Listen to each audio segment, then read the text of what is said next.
Gas companies in Australia pay bugger all tax. Many Australians are becoming aware that gas companies in Australia pay bugger all tax. This situation is pretty incredulous. Santos has not paid any corporate tax for 10 years, whilst it has generated revenue in excess of $50 billion. In addition, the PRRT does not raise much revenue from LPG in Australia because of the way it is structured. Indeed, even more amazingly, the royalties paid to the states on LPG is proportionately underwhelming as well. Gas is ripping off Australia. Aussies who study higher education contribute more than double the amount of revenue to the federal government annually than the gas industry does. Losing gamblers in Western Australia and Queensland pay more in gambling taxes than the gas sector pays in taxes. It begs the important question, why is this so? I am waiting for a government resource minister to tell me why this is. Indeed, I am waiting for the PM to tell me why this is so. Could it be to do with the fact that every resource minister from the last 20 years, bar one, has gone to work in the mining industry post-political career? Corruption via the revolving door is endemic down under. Donations to political parties from this sector are also constant, and this lacks scrutiny too. Gas companies in Australia pay bugger all tax. Why? Gas pay far less royalties than you might imagine. Gas companies and Australian governments are treating us all like idiots. It is about time that we start asking for answers and solutions to this huge black hole problem. We could be raising about $50 per year if we taxed the gas companies properly. To make matters worse, we are paying really high prices for gas domestically. Indeed, it is killing our manufacturing industry. Australia is one of the largest nations exporting LPG, and Australians are not benefiting from this at all. It is a ridiculous situation, and it is about bloody time that this Labor government did something about this exploitation of our resources by foreign multinationals. Gas is taking the piss, Australia. The gas sector does not employ a lot of Australians. More Aussies work at Bunnings. There is no rational justification for the current financial arrangements with these gas companies. Yes, GDP figures look good, but bugger all of those billions benefit Australians. We are, in reality, fools and soft targets for a rapacious foreign-owned sector. Dumb Australians or corrupt ministers, or a combination of both, are making us all look like gullible morons. We need to make this $15 billion eyesore a priority. Talk to your MPs about it, ask questions and demand answers. Gas companies in Australia pay bugger all tax, so let's do something about it before it is too late. Resources, once they are gone forever. Zombie neoliberalism. Paul Keating tells us that Australia is on its way to becoming the unofficial 51st state of America. The former PM is not being complimentary in his assessment of our current defence policies when saying this. No, Keating is issuing a warning about our docile behaviour in this space. The truth is that Australia does follow the United States in many ways when it comes to economic and political trends, especially those on the conservative side of politics. And they are constantly looking to take our country down well-trodden American roads. Financialization and zombie neoliberalism is where the US finds itself, with private equity investment firms gobbling up all areas of life and business in America. How the digital corporate world feeds on the unemployed. Have you been unemployed or looking for a job lately? If not, you may be unaware of how the digitization of everything has impacted upon this vulnerable sector. The other day I tried to physically walk down the high street to access an employment agency. Bad idea, because everything is done online these days. I was met with blank stares from across counters and told to go home and register online. Thus begins how the digital corporate world feeds on the unemployed. Get ready to be fleeced of what little funds you may have left to survive on. Big companies scamming unemployed folk out of their meagre savings. The cost of convenience is borne by the job seeker and not by the big companies set up to supposedly assist them. You spend hours establishing your identity on endless sites and platforms. So much for any notion of privacy. Job sites are forever trying to upsell you with promises that if you pay an extra registration fee, it will unlock the perfect position for you. But there are no guarantees here. Verification is the latest Seek scam to take your money. It's funny how big business always asks the poorest of us to foot the bill for everything and inserts a generous cut for themselves to generate extra profits. Hey, I thought that these things were set up to help the unemployed find a job. American multinationals preying upon the poor and out of work. Okay, next in the application for just about every job these days, you have to have a police check or a national security clearance. Yes, you guessed it, you have to pay for this, again with no guarantees that you will actually get the job. Plus, many of these do not transfer across the employment spectrum, and individual companies like Uber will hit you for one with their provider. This is another scam to fleece the unwary from money they often cannot afford. The so-called convenience of doing everything online is a bad joke, as these processes take hours and often don't work properly, frustrating with a capital F, as the navigation links don't connect up and you are left with half-completed processes. Digital oligarchs with their foot on the throat of the most needy. How the digital corporate world feeds on the unemployed via onerous identification procedures, security checks, and user pays impositions. Governments, like in Australia, have relinquished their control over such things and signed up to big deals with the digital oligarchs.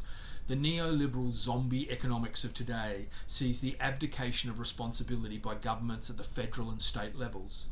They allow these digital companies to milk the most vulnerable dry. For hundreds of thousands of unemployed people in Australia, joblessness means living in poverty. But for the people who are supposed to help us back into work, our crisis is nothing more than a financial opportunity, one that's seen job providers become some of the most profitable businesses in the country. The wealthy put the boot into the poor across the globe, but especially via American-style capitalism as featured by big tech. User pays is the motto. Even the most desperate among us get asked to carry the cost with extra built-in cuts for the profitability of these digital corporations.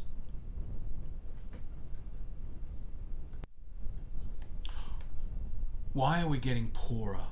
Why is everything so expensive now? What price life? Why are we getting poorer? First and foremost, the entire economy is set up to greatly favour owners over all other parts. Investors are owners, of course, and the company executives operate on their behalf. Shareholders are king, and everyone else runs a poor second. Thus, profitability is always the prime consideration, and profits have to constantly increase to satisfy the shareholders. Plus, executives manipulate the stock price through buybacks to enrich themselves wildly. This is where we get all the billionaires from. Elon Musk is a prominent illustration of this, the richest man in the world. The tech tycoon is believed to have added more than US $54 billion to his net worth since the November 5th election, according to estimates from Forbes magazine. The wealth injection came largely from a surge in the stock price of his companies, Tesla and SpaceX, after the re-election of Donald Trump. Why are we struggling to make ends meet? What price life? Why is everything so expensive? Formerly public infrastructure is now in the hands of private equity and under asset management. This means things like parking, road tolls, bridges, hospitals, telecommunication infrastructure, digital networks, airlines, banks, insurance companies, energy utilities and other modern-day essentials are privately owned. Their masters seek high returns for their investors. These things are priced to maximise profitability at our expense. Consumers and workers do not rate highly on their list of priorities anymore. Things are no longer priced fairly. The neoliberal promises of greater efficiencies leading to cheaper prices have been a lie. Privatisation has not led to better services at fairer prices. No, it has enriched a few at the expense of the many. There is now some US $130 trillion under asset management. This is greater than global GDP. The financialisation of everything. Why are we getting poorer? Wall Street has turned every aspect of modern life into a financial product to be traded and bet upon. Housing or shelter is a basic requirement of life. Many people lack a roof over their heads because the cost of residential property has been driven up by investors. There are housing shortages everywhere, and yet governments and the private sector cannot or will not build more stock. Asset managers in America are enjoying high returns from residential housing. Zombie neoliberalism has prevented governments from actually getting their hands dirty, and they rely on private companies to do the actual heavy lifting. Profitability determines the speed and level of investment in this regard. You can see once again why everything is so expensive. Market forces do not do it better. Rather, they look after the players in the market. The rich will not pay their fair share of tax. The Republican Party in the United States has led the way when it comes to drastically lowering the tax rates on the richest Americans. It has come down from some 90% after World War II to be around the 30 to 40% rate in the current era. Thus, the national debt of $37 trillion has to be directly impacted by falling tax revenues over decades, contributing to the need to borrow to fund government.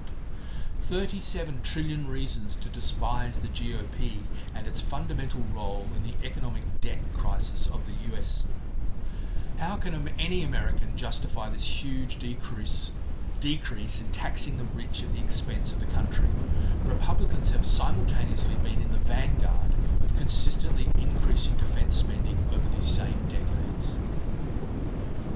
Conservative political parties and governments have followed this lead over the decades. Promising tax cuts has always been a vote winner for wealthy and aspirational voters everywhere. More socialist-leaning parties have been forced to follow suit to compete. Progressive taxation involves getting those that can afford more to pay more tax at a higher rate. It was par for the course in most developed nations till the US started slashing top rate tax rates for wealthy donors. It has now reached absurd levels under Trump 2.0. They are cutting government welfare services to the poor to try and fit in their tax cuts for billionaires. Corporates not paying their fair share of tax is a real problem down under, with a third of companies here paying no tax. Rich people and companies shifting profits to tax-free shelters and hiding assets in family trusts are robbing the nation of tens of billions of dollars every year. Superannuation, which was an ALP-designed scheme to provide retirement income for Australian workers, has been distorted by former Lib Prime Minister John Howard to become a bolt hole for the wealthy to hide their money from the tax office. No limits were ever set on how much money you could stash in your super, and there are some with hundreds of millions. It is highly suspicious that the boffins and politicians dealing with superannuation laws would not have known what setting no limits would produce. This is an example of macro corruption. Dollars speak louder than your vote. Most people know that governments listen more keenly to their wealthy donors than ordinary voters. Lobbyists frequent all levels of government across the globe. Big companies pay lobbyists to buy them government favours. Yes, this is legalised corruption at work. Why are we getting poorer? Money talks, and the decisions made do not necessarily do us any favours, quite the reverse. Reduced competition kills real free market capitalism. Why are we getting poorer? Have you noticed how many takeovers and mergers have occurred in just about every sector over the last 40 years? Competition has been drastically reduced via these concentrations of ownership in the markets. Duopolies and oligopolies mean too little competition. Capitalism does not work effectively without competition in the free market. Consumers and workers get shafted when bosses and owners control everything. Companies can set the prices, thus robbing consumers of their power. Workers have less choice about who they can work for, so wages stagnate through lack of growth in relation to the cost of things. big tech oligarchy bleeding us dry. The big tech oligarchies are an example of this. Every time Meta buys up its competitors like Instagram, it gains greater market concentration. Google is the same. Amazon and Microsoft likewise. These behemoths are worth trillions of dollars. As of October 2025, Alphabet, Google's parent company, has a market cap of $4.551 trillion. It is hard to grasp the size of these corporate giants. There has never been anything like it. They tower over most national governments in wealth and power. Unfortunately for you and me, this does not make them more generous. No, the executives who run them feel under pressure to increase profitability and dividends. It is a vicious circle, spiraling towards our increasing poverty. It is killing the middle class. The rentier economy is draining our pockets and bank accounts. Big tech imposes a subscription fee on everything. The digitalization of the economy means that you have to play their way and pay for the privilege. Now, of course, AI is coming for our jobs. You have been listening to Robert Sudha Hamilton. You can catch more of this on midasword.com.au. That's midasword.com.au. My books are available. What Price Life, America Matters, Money Matters. These books are available on Apple Books or Google Play Books. Thanks for listening.